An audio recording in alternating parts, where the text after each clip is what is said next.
All right, welcome everyone. Let's get you totally prepped for your exams. We're about to unbox the most powerful toolkit you actually own, the Indian Constitution. We're going to break down the really essential parts piece by piece so you feel completely confident with them. So, here's the game plan for our session today. We're going to tackle these 6 sections one after the other. Trust me, by the time we're done, you'll have this chapter absolutely locked in, ready for anything your exam throws at you. Okay, first things first, let's get one thing straight. The Constitution. It isn't just some dusty old rule book sitting on a shelf. Think of it more like a dynamic set of power tools, specifically designed to protect and empower every single one of us. All right, let's dive into the first set of tools in our kit. A really good way to think about these rights, imagine them as your personal safety shields. They're there to protect you from injustice and make sure your freedom of belief is always guaranteed. Now, this one is huge, and it comes up in exams all the time, so listen up. It basically makes things like human trafficking, forced labor, you might see the term begar, and this is the big one, hiring kids under 14 for dangerous jobs a punishable crime. It's a critical safeguard for the most vulnerable people in our society. So what's really interesting here is the balance, right? You've got total freedom to practice and share your religion, and India, as a country, doesn't have an official one. But, and this is the key part you need to remember, it's not a free-for-all. The government can step in to regulate things for the sake of public order, morality, and health. It's all about finding that balance. That little detail is super important. Okay, so let's move on. The Constitution isn't just about protecting individuals one by one. It also has these amazing preservation kits built right in. And what are they for? They're designed to protect the incredible diversity that really makes our country what it is. So what's the big takeaway here? It's that the Constitution gives minority communities, whether they're linguistic or religious, the power to keep their unique identity alive. They have the right to set up their own schools, to preserve their culture. It's all about making sure that our diversity remains our biggest strength. Okay, now we're getting to what you could call the most important tool in the entire toolkit. Seriously, you can think of it as the master key. Why? Because without this one, all those other rights we just talked about, they'd just be empty promises on a piece of paper.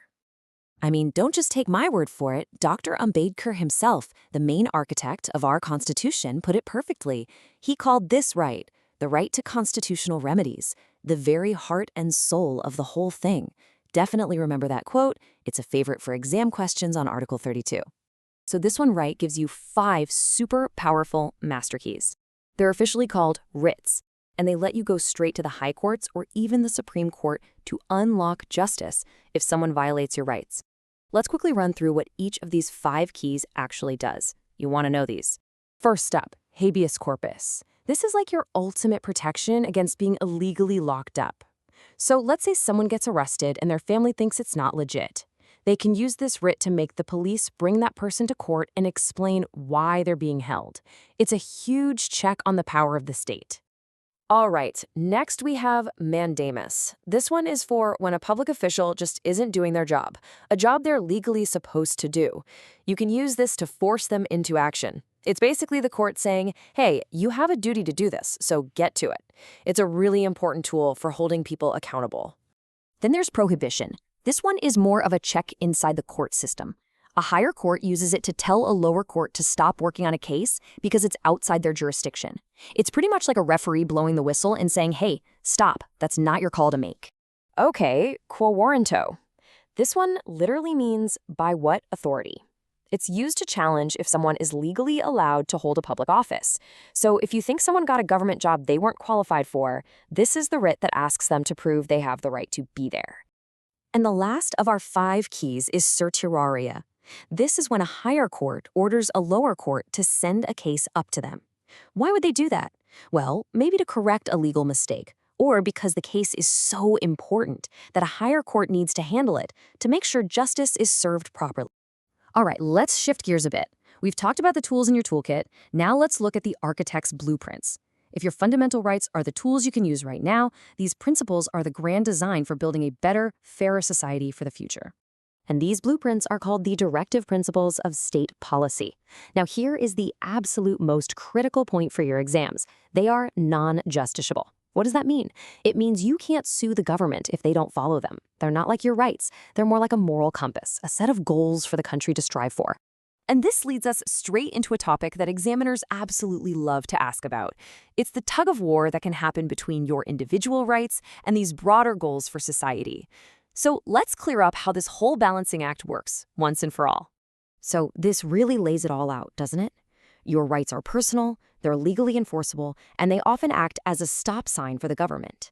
The principles are for everyone. They're not legally enforceable, and they act more like a green light, encouraging the government to do good things for society.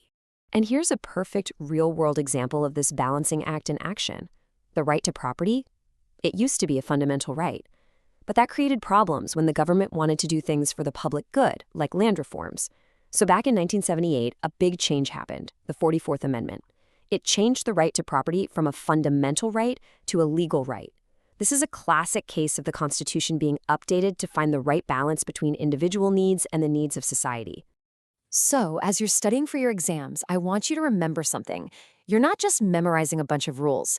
You're actually learning how to use a powerful set of tools for empowerment, for protection, and for justice.